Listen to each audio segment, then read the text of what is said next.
In my last video, I made some cardboard barrels for a school play. They worked out great, but now that the play is over, we didn't want to just throw these things away. We gotta have some fun.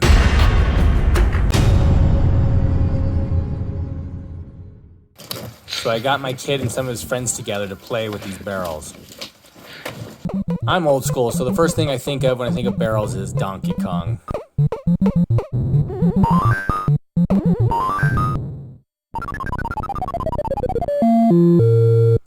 But I know there's other barrel-y stuff with games like Link from Zelda. So they did some running around, hiding in barrels, moving barrels. We even made a Goomba. The kids ran away from the Goomba. The kids jumped over the Goomba. Then the kids started beating the Goomba. Then the kids destroyed the Goomba. Yeah, there was a lot of silliness. Inevitably, the kids started trashing the barrel, so I knew it was time to say goodbye.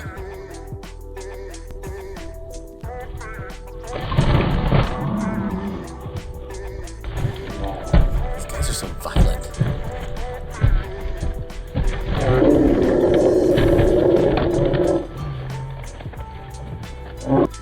Thanks for watching.